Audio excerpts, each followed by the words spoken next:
The best part of being unemployed is the sudden, glorious freedom. The worst part is that glorious freedom lasts about 4 days, and then you're just a guy in cargo shorts at 2 p.m. on a Tuesday, eating shredded cheese out of the bag and watching a 45-minute YouTube video on how to restore a rusty 19th century broadaxe.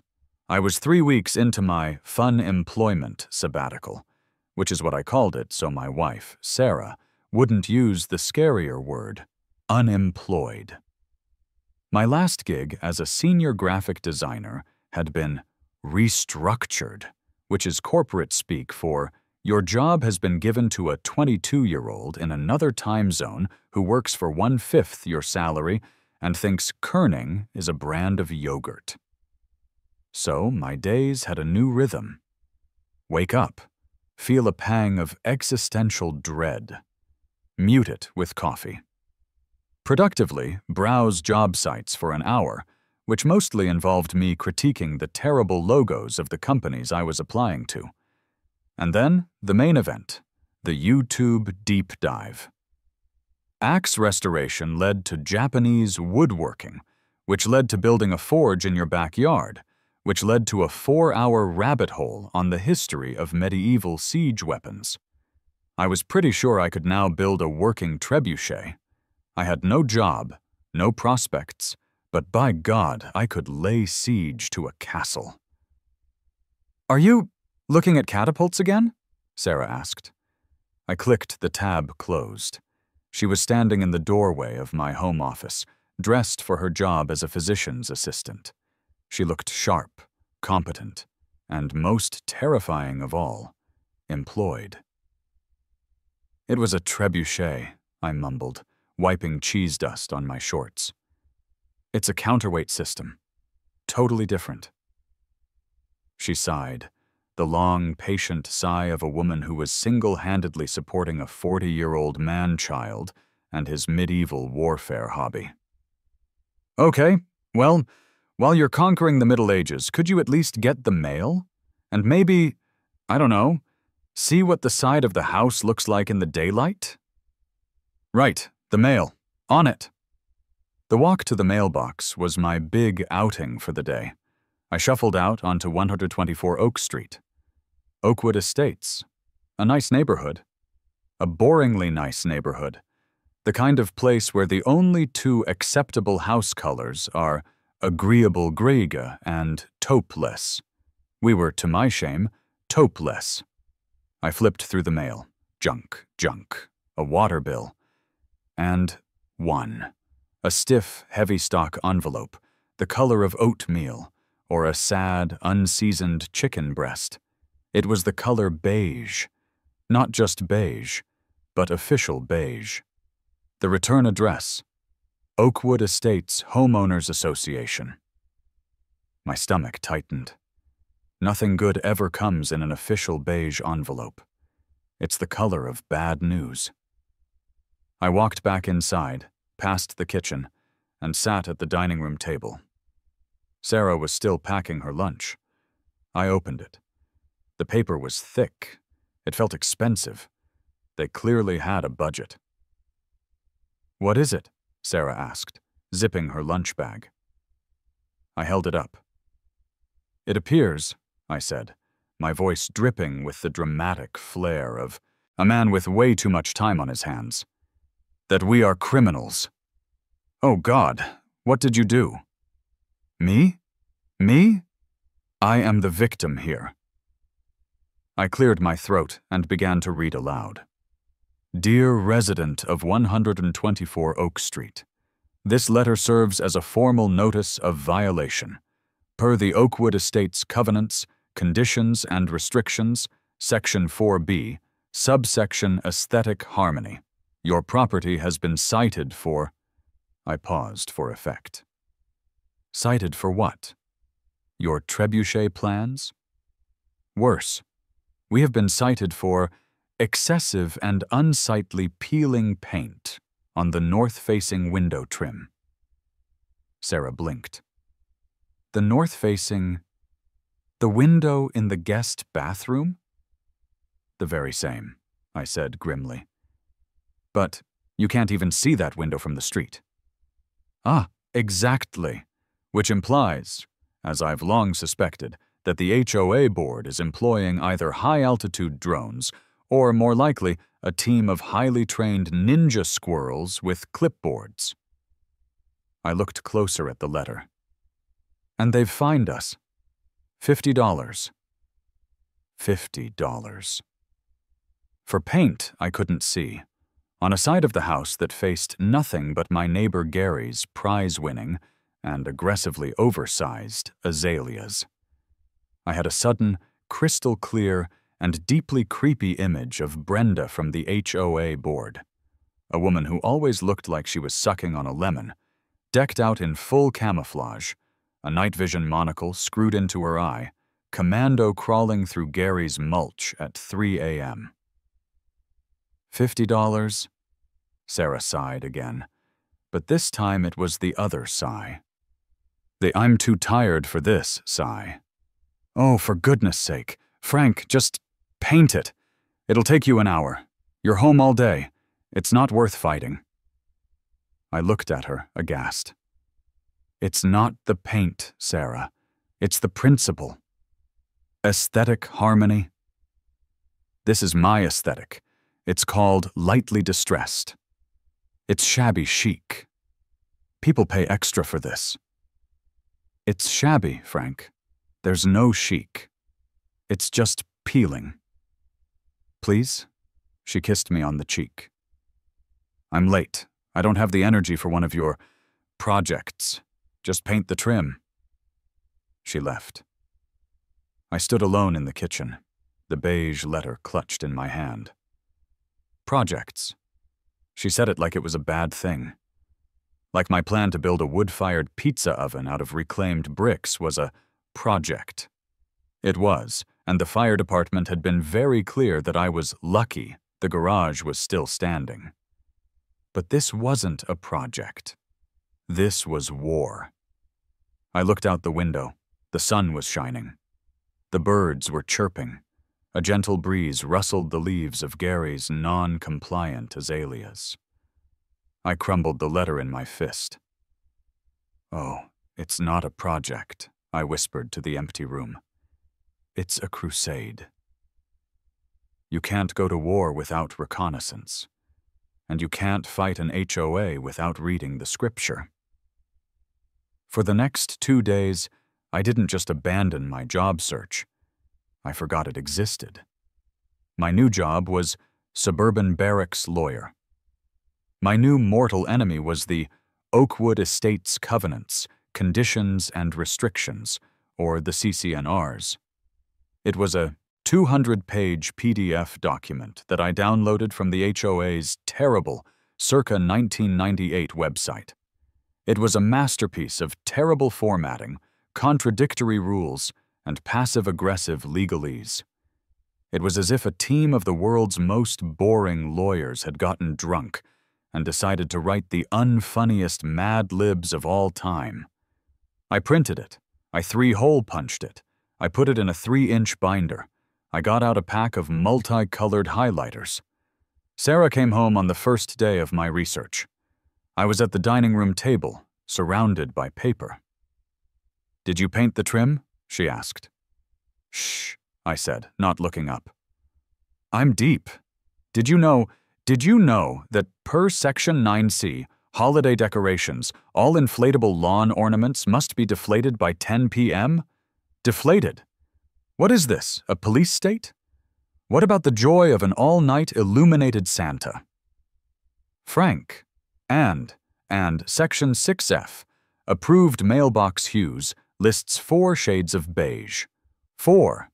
Desert Fawn, Sandy Tiptoe, Oatmeal Whisper, and Greg's Beige. Who is Greg, and why does he get his own beige? Frank, please tell me you're not going to the meeting. The meeting? I looked up, a wild glint in my eye. Oh, I'm not just going to the meeting, I'm going to own the meeting. My appeal is Thursday at 7 p.m. I'm bringing a visual aid.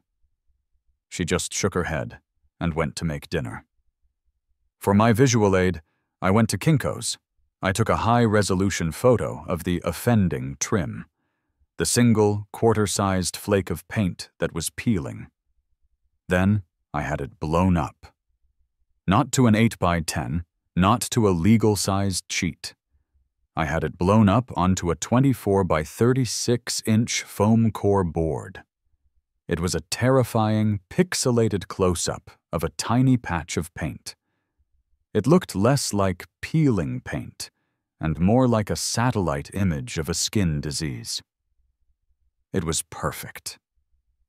Thursday night arrived. I put on a button-down shirt. Sarah, in a stunning act of misguided support, wished me luck. "Just don't quote 1984, she begged. "You always do that when you're angry at authority. It doesn't make you sound smart. It makes you sound like a freshman." The thought, I sniffed, adjusting my collar, hadn't even occurred to me.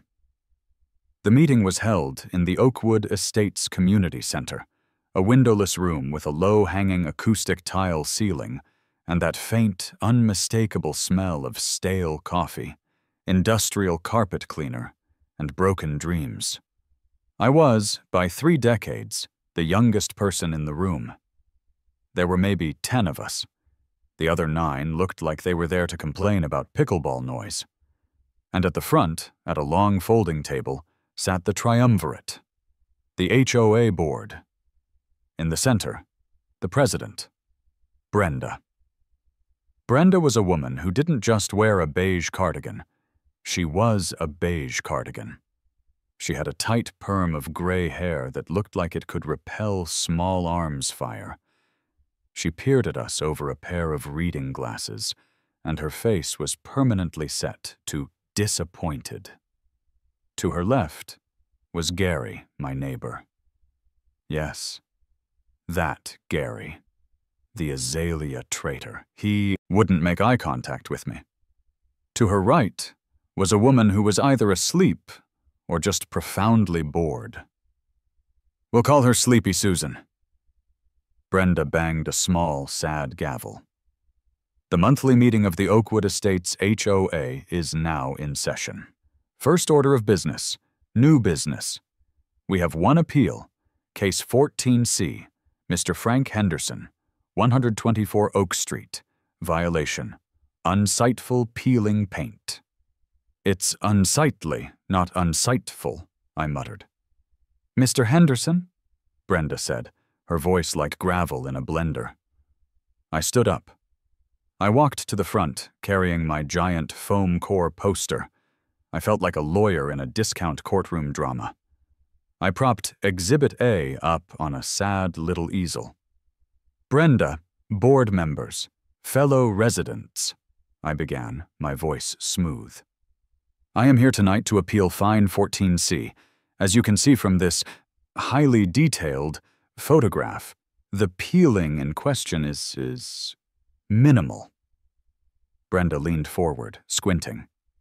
"The rules don't say minimal, Mr. Henderson. They say excessive and unsightly. And excessive is at the board's discretion." "But whose discretion, Brenda?" I countered, pacing a little. Because to get this photo, I had to stand inside Gary's prized azaleas, which, I might add, and here I pulled out my copy of the CC&Rs, per section 8G, landscaping, all shrubbery bordering a property line shall not exceed a height of 4 feet. "Gary," I said, turning to him, "your azaleas are 5.5 feet tall. They are, in fact, excessively tall." Gary sank lower in his chair, his face turning a lovely shade of violation red. Brenda was not impressed. "We are not here to discuss Mr. Garris's shrubbery." "I am," said a woman in the back. "They block the sun on my petunias." Brenda banged the gavel.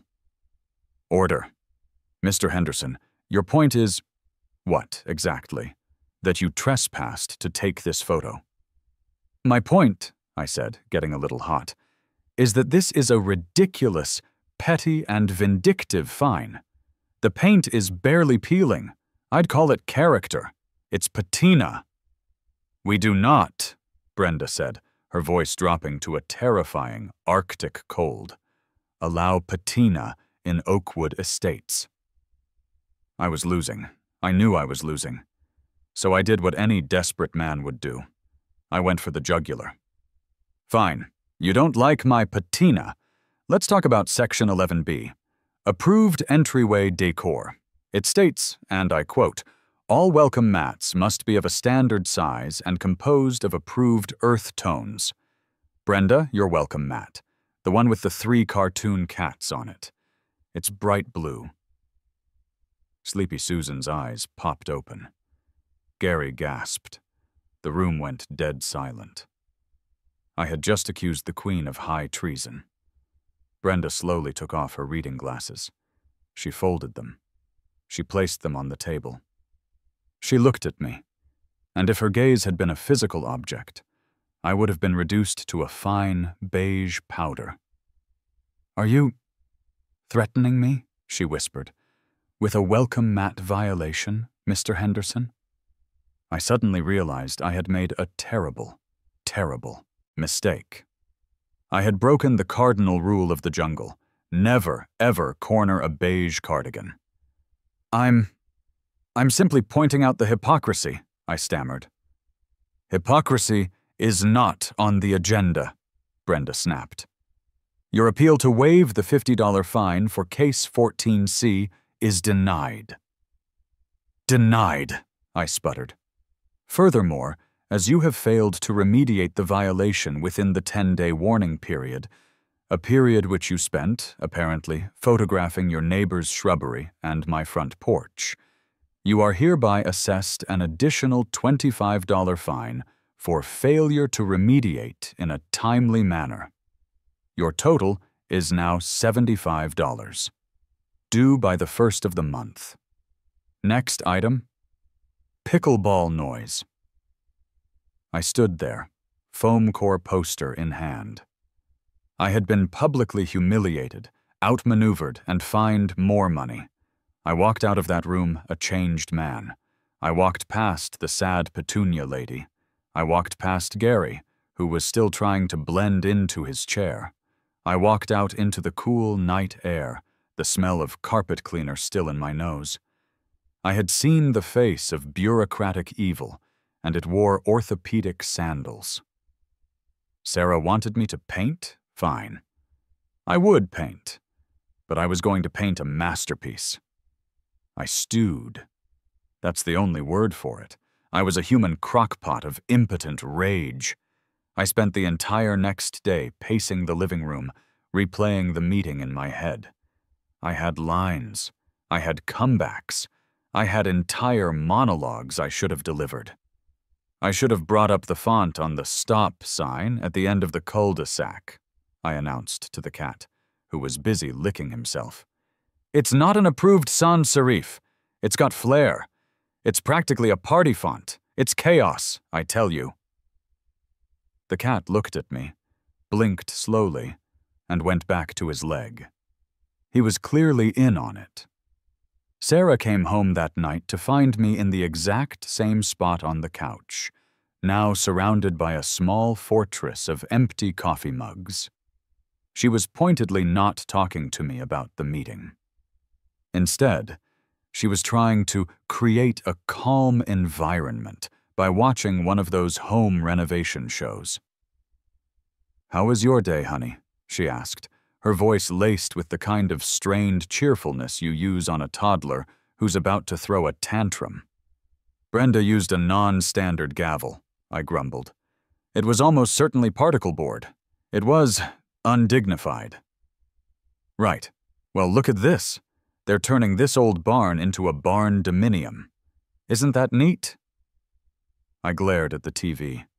Some chipper couple in matching denim shirts was sledgehammering a wall. The host, a man with teeth so white they were practically a public nuisance, was gushing. "And what's so great," the host said, "is that we're keeping all this original shiplap. We're not going to paint it. We're just going to seal it. We want to preserve the original character of this historical 1920s bungalow. All the distress, all the history. It's just beautiful. It tells a story. I sat bolt upright on the couch. The coffee mugs rattled. What? Sarah said, startled. What is it? My brain was suddenly on fire. The words were clicking together in my head like high-speed Legos. Historical, character, distress, ruin. Frank, are you okay? You look pale. Sarah, I said, my voice quiet. I need to use the computer. I have research. Oh God, Frank, no. Just paint the trim. It's $75. I'll pay it. But I was already gone. I was back in my office, the door closed. I wasn't on the HOA website. I was on the city ordinance website. The county database. I was going over Brenda's head, and that's when I found it. The loophole. The beautiful, glowing, magical loophole. The HOA bylaws, I discovered, were ironclad about structures. Fences, sheds, pools, mailboxes, paint colors. They had 80 pages on what you couldn't do, but they were almost completely silent on temporary signage. Why? Because they didn't need to be. The city code handled that. The HOA bylaws just had a tiny footnote. All signage must adhere to Oakwood City Code, Section 11F. So, I looked up Oakwood City Code, Section 11F. It was exactly what you'd expect. Temporary signs, e.g., for sale, garage sale, political, shall not exceed 4 by 4 feet and must be removed within 48 hours of the event. I was about to close the window, defeated. But then I saw the addendum. Section 11, F2A. My heart stopped. Exemptions. The following are not subject to standard dimension or placement restrictions. A. Signage, temporary or permanent, designating a site of historical interest or significance, pending review and approval by the Oakwood Historical Society. Pending review. Those were the two most beautiful words in the English language. The Oakwood Historical Society. I Googled them. They met once every quarter. Their last meeting had been 2 days ago. Their next one wasn't for 3 months. And their entire board consisted of 3 old ladies, one of whom was, I kid you not, Brenda's aunt. But it didn't matter. They couldn't stop me from putting it up. Review was pending. And in the meantime, I, Frank Henderson, unemployed graphic designer, cracked my knuckles. I opened Adobe Illustrator for the first time in weeks. I felt a surge of creative energy I hadn't felt in months. I felt alive. I didn't just design a sign. I designed a monument. I chose a font, not Times New Roman, not some goofy papyrus. I chose Trajan Pro, the font of movie posters, the font of empires. It was serious. It was official. I created a faux bronze texture for the background, complete with a subtle patina, my own goddamn patina, and a faux beveled edge. I downloaded a vector of a generic-looking city seal. It was actually the seal for the Oakwood Public Library's summer reading program, but who'd notice?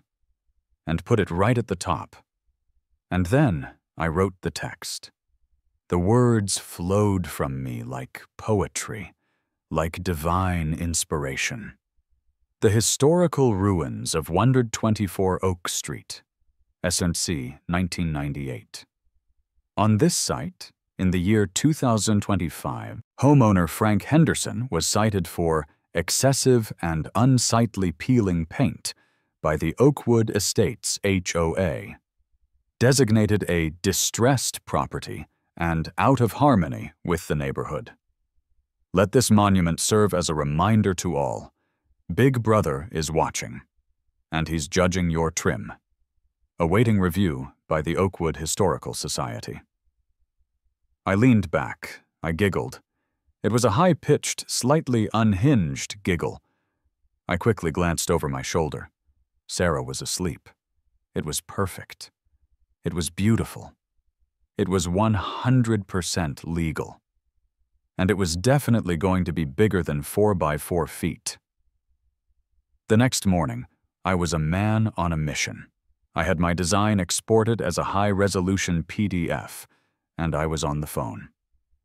My quest to find a craftsman, an artisan, someone who could turn my digital dream into a physical reality of pure, unadulterated spite. It was harder than I thought. My first call was to Signs Now, a generic chain store in a strip mall. I got a very peppy, very young-sounding woman named Brittany. "Thanks for calling Signs Now, where we make your signs. Now, this is Brittany. How can I help?" "Hi, Brittany. I have a somewhat unique project. I need a sign made, a historical marker. I have the design ready. It's large." "Ooh, like a Happy 50th Bob banner. We do those all the time. We can even put a picture of Bob on it. Does Bob have a funny picture?" "No, Brittany. It's not a banner. It needs to be substantial, like heavy, made of wood or bronze, something that looks like it weighs 800 pounds and will outlive us all." A long pause. "Bronze? Sir, like the metal?" "Or something that looks like it. It's a historical marker. For a historical ruin." "A ruin? In Oakwood? Like a castle?" "Of a sort," I said grimly. "It's my window trim." Another pause. "Sir, is this a prank call?" Click. She hung up on me. My second call was to a custom print shop. This guy sounded more promising. "Yeah, print shop." "Hi, I'm looking to get a sign made. A large outdoor sign. I have the design." "What's it on? Vinyl? Coroplast?" I was thinking plywood? Like thick, routed, with carved letters. "Routed? Geez, I don't know, man. That's old school. I can do a 4 by 8 foot vinyl banner for you. Full color, $300. No, you don't understand," I said, frustrated. "It can't be a banner. A banner is flimsy. I need gravitas. It has to look so official that it makes you feel bad about yourself. It has to have the weight of history." "We do banners, man. You want the grommets or not?" Click. I was getting desperate. My grand vision was crumbling. I was about to give up and just, God forbid, paint the trim. But then I found it. A Google search for custom wood routing led me to a listing on the 4th page of results. No website, just an address and a name. Sal's Signs and Wonders. It was in the industrial part of town I never drove through. I got in my car and followed my GPS to a dusty beige, the other beige, the good industrial kind, warehouse. A faded hand-painted sign over the bay door showed a wizard, inexplicably, holding a "for sale" sign. This was the place. I walked into a vast, cavernous space that smelled like sawdust, paint thinner, and coffee. It was filled with wonders, all right. A giant, half-finished fiberglass donut, a stack of old neon bar signs, a 10-foot-tall high school mascot that looked like a very angry badger. In the back, a man in a sawdust-covered apron was using a band saw, a shower of sparks flying. He hit a switch, and the deafening noise stopped. He was probably in his 50s, with a bald head, a gray-flecked goatee, and the most no-nonsense face I'd ever seen. "Can I help you?" he yelled over the ringing in my ears. "Are you Sal?" "Last I checked." I nervously walked over, holding my printed-out design, which I'd rolled into a scroll like a declaration. "My name is Frank Henderson. I have a project. A sign. The other places, they didn't get it." Sal just grunted, wiping his hands on a rag. Unroll it. I laid my design out on a workbench, next to what looked like the R from an old Arby's. Sal leaned over it. He put on a pair of dusty reading glasses. He read the whole thing. He looked at the fake city seal. He read the text.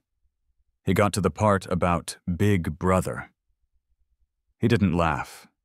He didn't smile. He just nodded. Very slowly. He looked up at me, then back at the design. Big Brother is watching, he said, his voice a low rumble. It's for posterity, I said, trying to sound dignified. And it has to be 8 feet tall and 4 feet wide, on 2 thick wooden posts. An 8-footer, Sal said, still looking at the design. On your front lawn, in Oakwood Estates.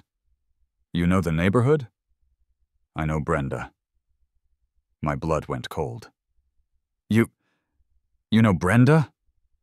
She tried to find me last year. I was doing a job on her street and my truck was leaking oil on the pristine community asphalt. It was rainwater, Frank, from the AC. But she wouldn't back down. Took a photo and everything. A slow smile spread across my face. She's very passionate about aesthetic harmony. Sal looked up from the printout, and for the first time, he smiled. It was a beautiful, gap-toothed, conspiratorial smile. I had an HOA in the next town over tell me my tow truck wasn't an approved commercial vehicle to park in my own driveway, like I was going to park it in my living room. I hate HOAs. So you'll do it? I asked, my voice full of hope. Do it? Sal chuckled. I'm going to make this thing a monument. We're not using plywood, that'll warp. We're going to use high-density urethane. It's a sign-maker's foam, but it's hard as a rock. We'll root the letters deep. We'll paint it with a real bronze fleck patina. We'll even acid wash it a little to give it that ancient ruin look. It's going to look so disgustingly official, she'll have to salute it. Sal, I said, my voice thick with emotion. You're an artist. You're the Michelangelo of spite. Nah, Sal said, rolling up my design. I'm just a guy who hates petty tyrants. It's going to be a masterpiece. It'll also be $900. Cash. I swallowed. That was a lot. It was almost half of my remaining severance. It was $900 I should be using for groceries, or the mortgage, or literally anything else. Sarah was going to murder me. She was going to kill me, grind my bones to dust, and then get the HOA to fine my dust for being unsightly. I pulled my wallet out. I'll be back this afternoon. Good man, Sal nodded. I walked out of that warehouse, the smell of sawdust in my nose, feeling 10 feet tall. It was the best, dumbest, and most important money I had ever spent. A week later, the day of reckoning arrived. It was a beautiful, sunny Tuesday. I had spent the entire week in a state of vibrating, giddy, nervous energy. I hadn't told Sarah. What I had told her was that I was handling the paint situation and that I'd invested in a long-term solution. She seemed so relieved that I wasn't fighting anymore that she didn't ask any follow-up questions. This, I knew, was a temporary reprieve. The bill was coming due. At 10 a.m., a large flatbed truck pulled up to 124 Oak Street. Sal's Signs and Wonders was painted on the side. My heart was doing a drum solo against my ribs. Sal hopped out of the cab, along with 2 beefy-looking guys in work shirts. "Morning, Frank," he yelled, far too cheerfully. "Where do you want the monument?" I walked out onto the lawn, feeling like a general surveying a battlefield. "Here," I said, pointing to a patch of perfectly manacled grass, about 10 feet from the sidewalk. "Right here. Center it on the house. I want the aesthetic harmony to be unavoidable." "You got it." Sal and his team didn't mess around. This wasn't a guy with a shovel operation. They had professional post-hole diggers. They had bags of quick-set concrete. They had levels. This wasn't a sign, it was an installation. I tried to make small talk, but I was too nervous. So, you guys install a lot of historical markers? One of Sal's guys grunted. Installed a 20-foot-tall chicken in front of a diner once. This ain't nothing. They laid the sign down on the grass first. I hadn't seen the finished product. My God, it was magnificent. It was glorious. Disgustingly official was an understatement. The bronze patina gleamed. The routed Trajan Pro letters were so deep and sharp you could cut cheese with them. The fake library seal looked like it had been handed down by Caesar himself. It was, without question, the most beautiful and insane thing I had ever paid for. They dug the holes. They set the 2 massive 8-inch thick posts. They poured the concrete, and then, with a grunt, the 3 of them lifted the sign and bolted it into place. It was done. It was 8 feet tall, 4 feet wide, and it was now a permanent, or at least, pending review, feature of my front lawn. It was absurdly, beautifully, majestically out of place. It was like putting a Roman aqueduct in the middle of a suburban cul-de-sac. Good? Sal asked, wiping his hands. It's perfect, Sal. Enjoy it, he said, giving me a knowing wink. He and his crew packed up and drove off, leaving me alone with my masterpiece. I went inside and made a fresh pot of coffee, my hands shaking. I sat in the living room window, sipping my mug, and waited. The first sighting was at 10:32 a.m. Gary, my neighbor, the Azalea traitor. He shuffled out in his bathrobe to get his newspaper. He bent over, picked it up, turned around, and froze. He just stopped. His jaw went slack. He took a few steps closer. He read the entire sign. He read it twice. He slowly turned and looked at my house. I was standing in the window, holding my coffee. I gave him a polite, neutral nod. Gary looked at the sign. He looked back at me. He didn't look angry. He looked impressed. He gave me a slow, almost imperceptible nod of deep, profound respect. Then he picked up his paper and shuffled back inside. 1 down. The main event was at 10:51 a.m. Like clockwork. A beige Lexus sedan turned the corner onto our street. It was Brenda on her mid-morning neighborhood patrol. I held my breath. The Lexus was cruising at its usual 15 mph.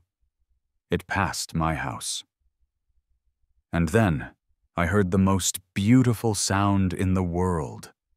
The squeal of anti-lock brakes on pristine community asphalt.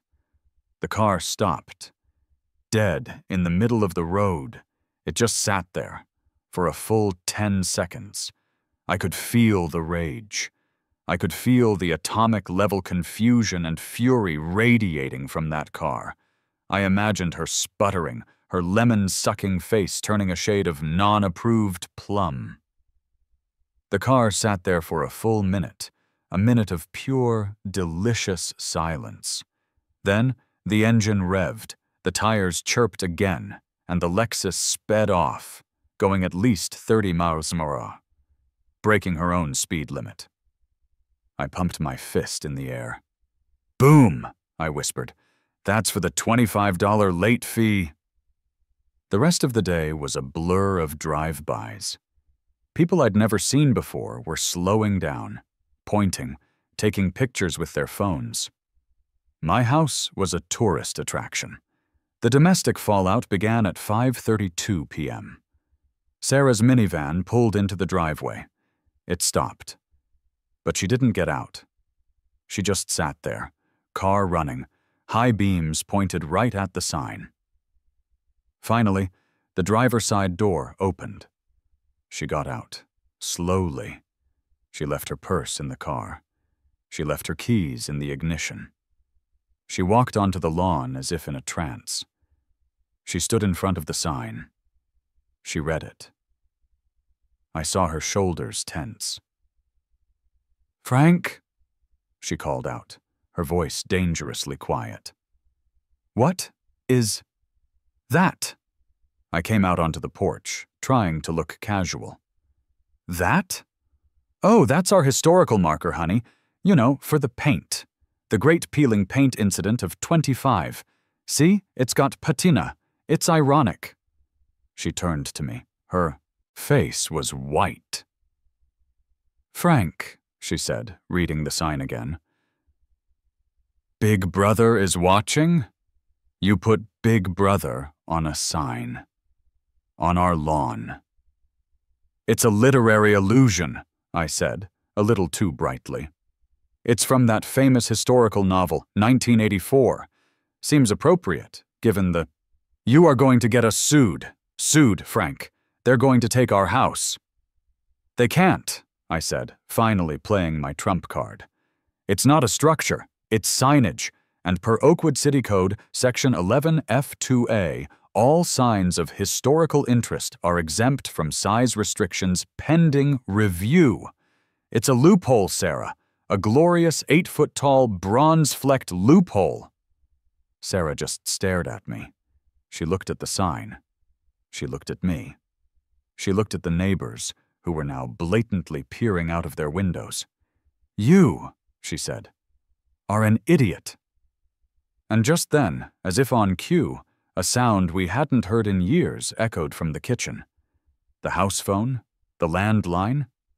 It was ringing. Sarah looked at me. I looked at her. We both knew who it was. I smiled, a slow, triumphant grin. "I'm not getting it." I went back inside, grabbed a beer, and sat back down at the window to watch the sunset reflect off my monument. The HOA, as it turns out, does not appreciate irony, or loopholes. The day after the unveiling, which I was now calling it in my head, the first official salvo arrived. It came via certified mail, which I signed for from the mailman with a flourish and a tip. It was a cease and desist letter. It was a beautiful thing, full of words like heretofore, forthwith, and egregious. It demanded the immediate removal of the unapproved and non-compliant structure. Structure. That was their first mistake. I spent a lovely afternoon crafting my response. I typed it, printed it on the nicest resume paper I had, it was ivory, not beige, and mailed it back. "Dear Brenda and the esteemed board members," I wrote. "Thank you for your letter of date. I believe there has been a misunderstanding.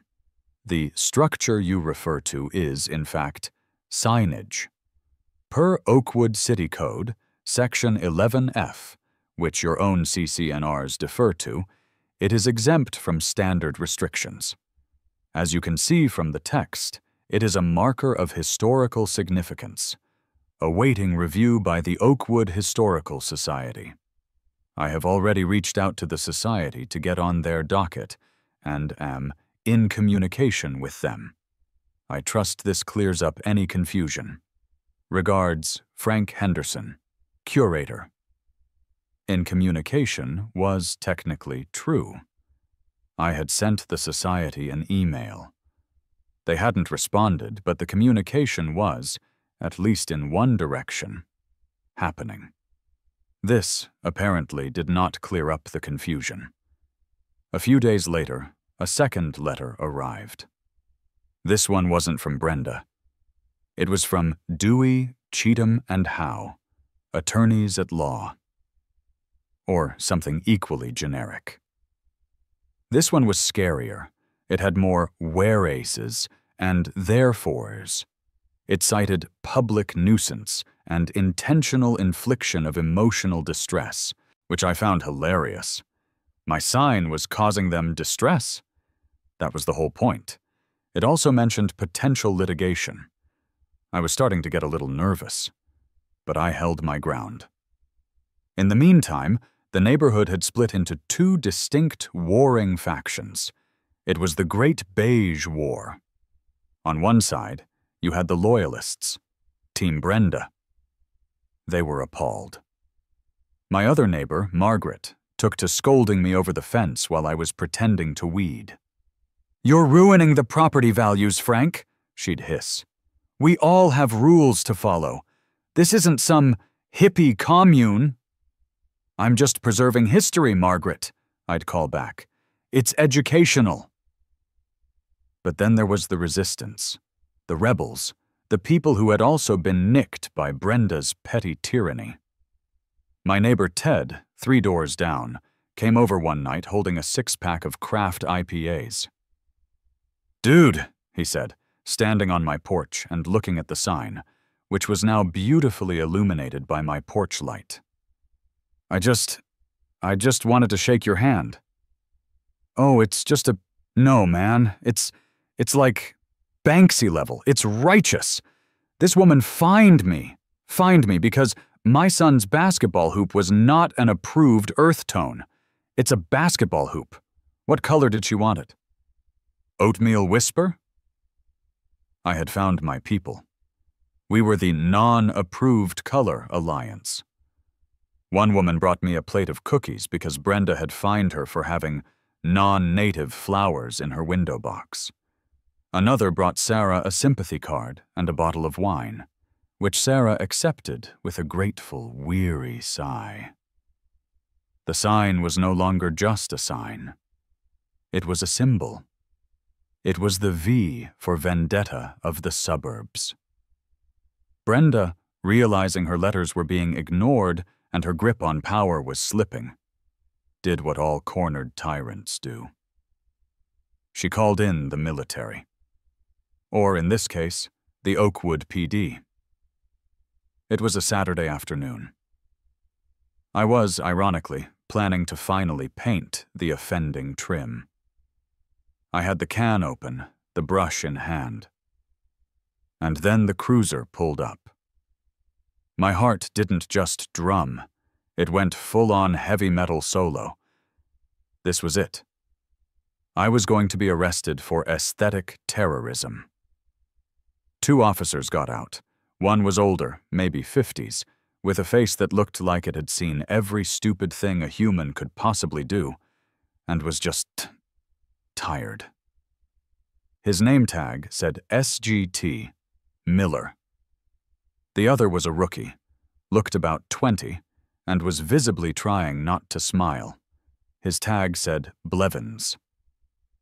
I put the paintbrush down and walked onto the lawn, hands open, feigning polite confusion. "Afternoon, officers. Something I can help you with?" Sergeant Miller sighed, a deep, profound sigh that seemed to carry the weight of all civil disputes. "Afternoon, sir. We got a call. About a sign?" "The historical marker?" I said, turning to gaze at it fondly. "Tragic story, isn't it? The paint-peeling incident of 25. Very dark time for this property. I want to make sure future generations never forget." Blevins coughed, a sound that was suspiciously close to a snort. Just then, the sound of power walking. Brenda was marching across the street, her beige cardigan flapping behind her like a cape of pure, unadulterated entitlement. Gary was trailing behind her, looking like he'd rather be anywhere else. "Officers, thank God you're here," Brenda announced, not even looking at me. "Arrest this man. This structure is a public nuisance. It's aesthetic terrorism. He's terrorizing us." Sergeant Miller looked at her. He looked at me. He looked at the sign. His face was a mask of pure, weapons-grade exhaustion. Ma'am, is he threatening you? Is the sign threatening? It's threatening our property values, Brenda shrieked. And it's sarcastic. It's not a real historical marker. Whoa, whoa, I said, putting a hand to my chest. The unsightly peeling was very real, I assure you. I have the letter, and the fine. Officer Blevins, the rookie, had walked over to the sign and was reading it. I saw his shoulders start to shake. Big Brother is watching, he read aloud, his voice cracking. He turned away, pretending to check his radio. It's a literary allusion, officer, I said politely. From the famous historical novel 1984. Seems appropriate. It's about, oppression and stuff. Sergeant Miller pinched the bridge of his nose. Sir, is this your property? Last I checked, I said. Is the sign obscene? Not unless you find patina obscene, which, to be fair, the HOA does. Is it inciting violence? Only if you count Brenda's blood pressure, which, I have to say, I'm a little worried about.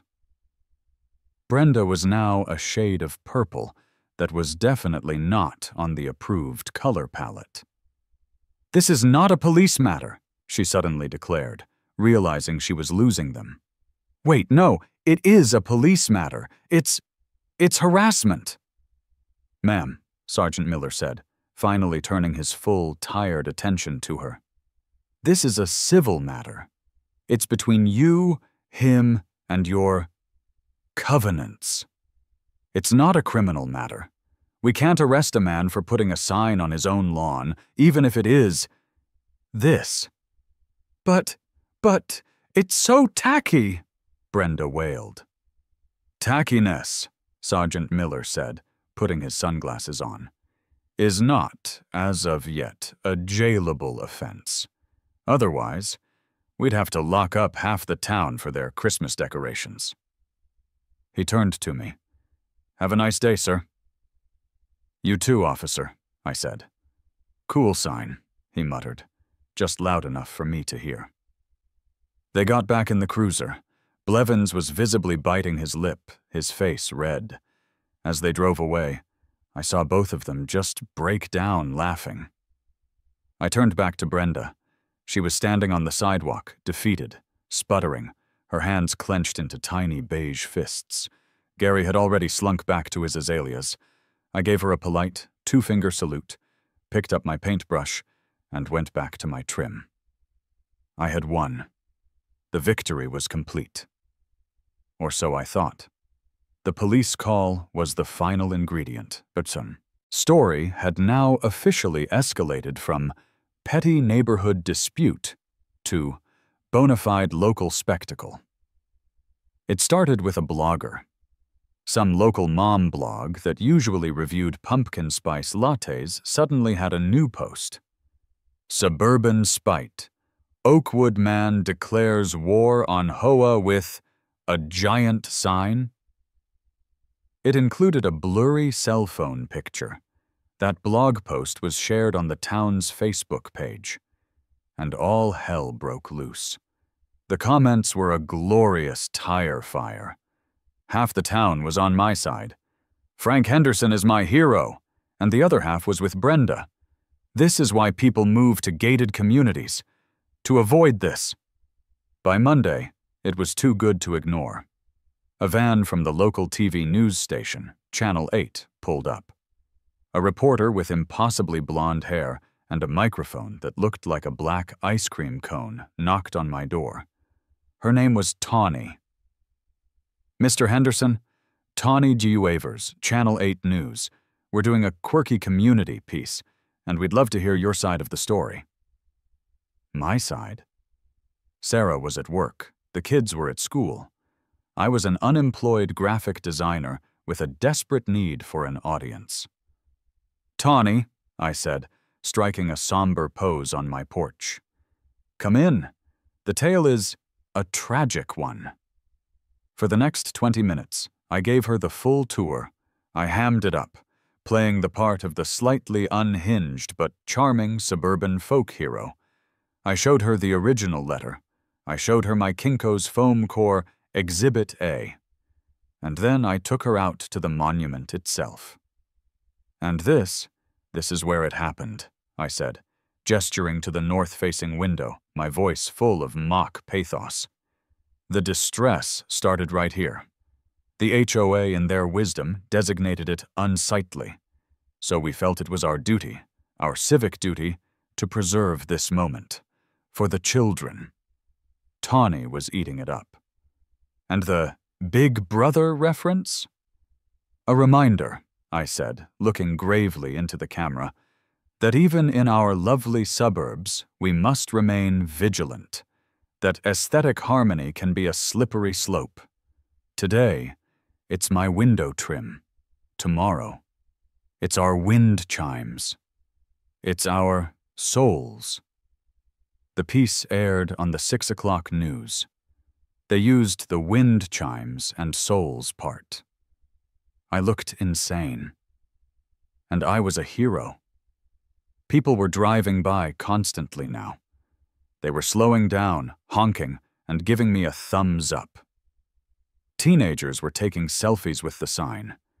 It was the Oakwood Spite sign.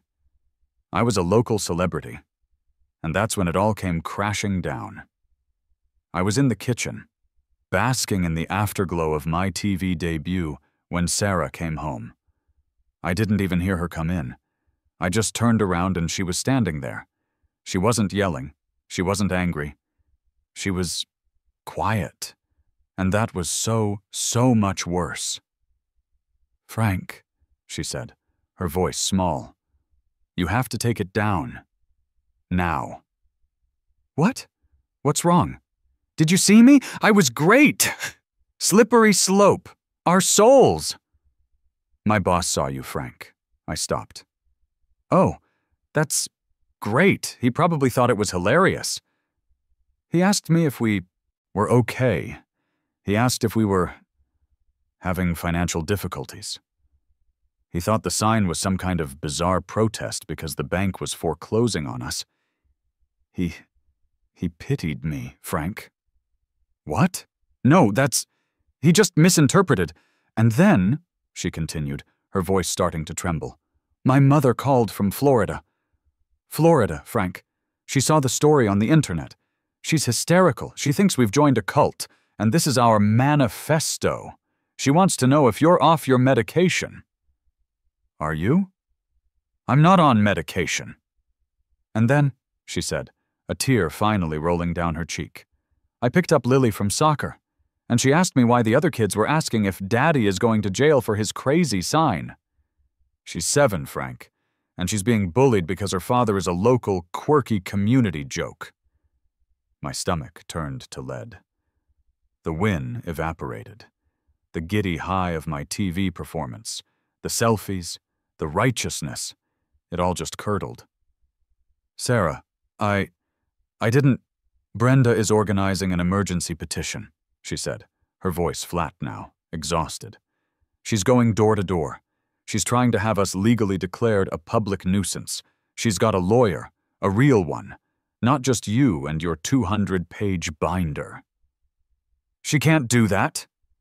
"It doesn't matter if she can," Sarah finally yelled, the tears coming fast now.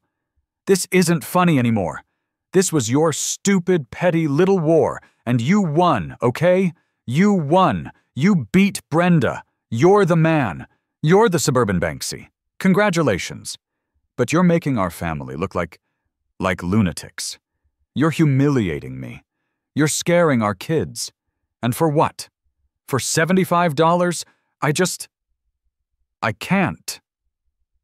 She walked past me and went upstairs. I heard our bedroom door click shut. I stood alone in the kitchen. The house was silent. Outside, I heard a car honk, and someone yell, "Yeah, stick it to him, Frank!" My victory felt like ash in my mouth. I wasn't a hero. I was just a jobless idiot with a sign, and I had hurt the only person who had, through all of this, been patient with me. I went to the garage, found the toolbox, and grabbed a crowbar. "Okay," I whispered to the empty house. "I'll take it down." I was halfway to the door, crowbar in hand, when my phone buzzed. It was an email, a mass email, from Oakwood Estates HOA Board. Subject: Urgent, Emergency Town Hall Meeting. My blood ran cold. "Dear residents," it began, "due to recent events that threaten the aesthetic harmony and legal standing of our community, the board has called an emergency town hall meeting." It was tonight, in 1 hour. Agenda, it read. 1. Discussion of Public Nuisance Ordinance. 2. Vote on new community-wide aesthetic bylaws, Emergency Clause. 3. Vote to approve emergency fund for extended litigation. Extended litigation. That was me. That was my sign. Brenda wasn't just trying to get the sign down. She was raising a war chest to sue me into oblivion. I put the crowbar down. "Sarah!" I yelled, running up the stairs. She was lying on the bed, her back to me. "I'm taking it down, Frank. I'm calling Sal in the morning," I said. "I promise. I'm done. I'm painting the trim tonight." She didn't move. "But they've called a meeting. An emergency meeting. They're voting to sue us." She sat up, her eyes red. "So? Let them. If you take the sign down, it's over." I have to go," I said. "What?" Her face hardened. "Go for what? To fight them again? To bring your foam core poster? Frank, no!" "No," I said, putting on my shoes. "Not to fight. To surrender. You're right. It's over. I'll go. I'll tell them. I'll tell them I'm taking the sign down. I'll tell them I'm painting the trim. I'll apologize." She looked at me, searching my face. "You'll apologize?" "It's the right thing to do," I said, feeling the truth of it. "I made my point. It's over." She nodded, slowly. Okay, Frank, I'll wait up." The community center wasn't empty this time. It was packed. I had to park a block away. I'd never seen this many people here. It wasn't just the usual 10 complainers. It was the whole neighborhood. Ted was there. Margaret was there. The Petunia lady. The wind chime lady. Even Gary was there, looking terrified. I slipped into the back, standing against the wall. The room was buzzing. Brenda was at the podium. She was not in a beige cardigan. She was in a crimson blazer. A power suit. She was positively glowing with self-righteous fury. "And this kind of stunt is a direct and calculated attack on our community," she was saying, her voice amplified by a crackling microphone. "It's a mockery of the rules that protect us, that protect our investments. It is a gateway to chaos." "Hear, hear," hissed Margaret from the front row. "First a sign," Brenda continued, hitting her stride. "Then what? Cars on lawns? Unapproved basketball hoops?" "They're just hoops, Brenda," Ted yelled from the side. "Silence," Brenda snapped, banging her gavel. "Then what? Rusty cars? Political banners left up after an election? Plastic flamingos?" A horrified gasp went through the loyalist section of the crowd. "This is why we must vote yes on the emergency fund," Brenda declared. "To pursue all legal options to remove this blight and to ensure Mr. Henderson pays for the damage he has inflicted on our reputation." This was my cue. This was my moment to fall on my sword. I started to push my way forward, my "I'm sorry" speech ready on my lips. But before I could get there, Ted stood up. "I, for one," Ted said, his voice booming in the small room. "Think the sign is awesome." "You are out of order, Mr. Johnson," Brenda shrieked. "No, you're out of order, Brenda," Ted yelled back, and the whole room went silent. "I've lived here for 15 years, 15 years, and last month you fined me $75 because my garbage can was visible from the street at 8:05 a.m. The SOT trash truck comes at 8:30. I was 5 minutes early. That's the rule. It's a stupid rule." And suddenly the Petunia lady stood up. "And you fined me. You fined me for having non-approved wind chimes. They were a gift from my granddaughter." "They were excessively tonal," Brenda countered. "And my azaleas," Gary suddenly piped up, his voice squeaking. "You told me to cut my prize-winning azaleas." The floodgates broke. It was a revolution. The room erupted. Everyone was standing. Everyone was shouting. People were waving their own beige violation letters in the air. "My mailbox, Greg's beige, was out of stock. My son's chalk drawings on the sidewalk. My satellite dish, you said it was aesthetically un-American." It wasn't about my sign anymore. It was about everything. It was about years of petty, tyrannical, beige-colored rule. Brenda was banging her gavel, her face that terrifying shade of crimson again, screaming, "Order! Order! You'll all be hearing from my lawyer!" But no one was listening. In the chaos, I quietly slipped up to the podium. Brenda was so busy arguing with Ted that she didn't even see me. I gently took the microphone from its stand. The feedback squealed, and the room went quiet, turning to me. "Hey," I said. My voice was calm. "Hey, everyone." Brenda turned, her eyes wide with fury.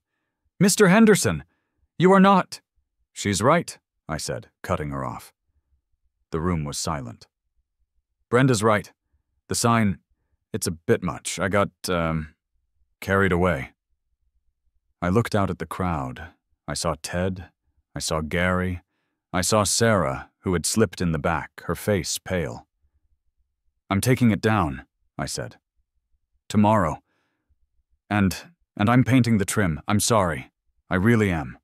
I'm sorry to my family, and I'm sorry to the neighbors I bothered." There was a stunned silence.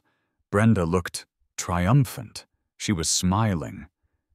"But," I continued, "maybe, just maybe, the real historical ruin isn't my peeling paint.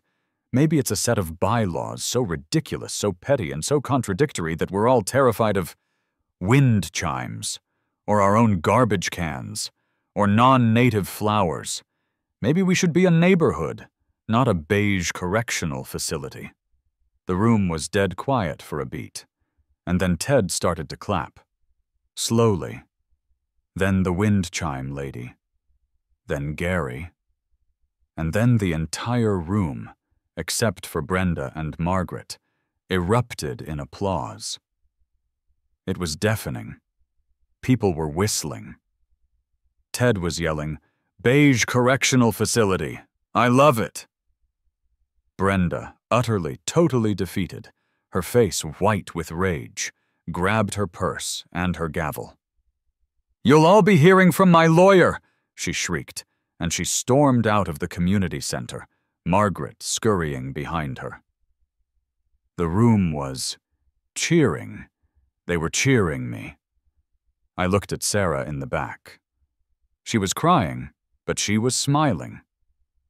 I had won. But this time, we had won. The revolution was swift and bloodless. Brenda, in a fit of pique, resigned from the board the next day via a scathing, typo-filled email. Gary and Sleepy Susan, seeing the tide had turned, resigned 10 minutes later. An emergency election was held. Ted was voted in as the new Ochoa president. The wind chime lady was made treasurer. Their first act was to unanimously vote to rescind all outstanding aesthetic fines from the past year. Their second act was to officially approve Greg's beige and 3 other non-beige colors for mailboxes. It was a new era. The next Saturday was beautiful, sunny, with a light breeze. I was outside, in my cargo shorts, with a can of Topeless paint and a brand new brush. I had sanded the trim. I was, at long last, painting. The front door opened, and Sarah came out. She was holding a paintbrush. She didn't say anything. She just dipped her brush in the can and started painting the other side of the trim. We worked in silence for a few minutes, the only sound being the birds and the shush of the brushes. "So," she said finally, a small smile playing on her lips. "A beige correctional facility?" I chuckled. I thought it had a nice ring to it. "It did," she said. "I'm proud of you, Frank. You know, for both things, the sign and the paint." I got a little carried away. "A little," she agreed. "But I get it. Now, anyway." We heard a truck rumble to a stop. It was Sal. He hopped out and walked onto the lawn, looking at the 2 empty, concrete-filled holes. "Heard you had a little regime change," Sal said, grinning. "Need me to haul the monument away? I've got it on the truck." "Yeah," I said, putting my brush down. It served its purpose." I walked over and handed him a $100 bill. "For the removal." Sal waved it off. "Nah, this one's on the house. You're a legend, Frank. I'm putting this thing up in my shop. A reminder of what's possible." He was about to get back in his truck when he paused. "You know, you're a hell of a designer, Frank. That thing was art. My guy who does all my digital layouts, my router files, he's retiring, moving to Florida. Hates the cold." I stopped. "What are you ever need a job?" Sal said, looking at me. "A real one? Not fighting with old ladies? I could use a guy who understands gravitas. Can you start Monday?" I looked at Sal. I looked at Sarah, who was standing by the window, brush in hand. Her jaw dropped. "Yeah, Sal," I said, a slow smile spreading across my face. "Yeah, I think I can." The house looks normal now. The trim is perfectly painted. The lawn is immaculate. The 2 holes where the sign stood are filled with new sod. You'd never know a war was fought here. You'd almost never know. Except that in my new home office, where I now work, designing everything from giant donuts to actual historical markers for Sal's Signs and Wonders, there's a new piece of art. It's hanging right over my monitor, in a very nice, very expensive frame.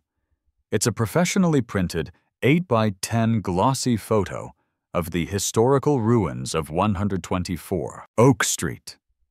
Sometimes, when I'm working on a particularly boring design, I'll look up at it. I'll remember the squeal of Brenda's tires. I'll remember the look on Sergeant Miller's face. And I'll wink.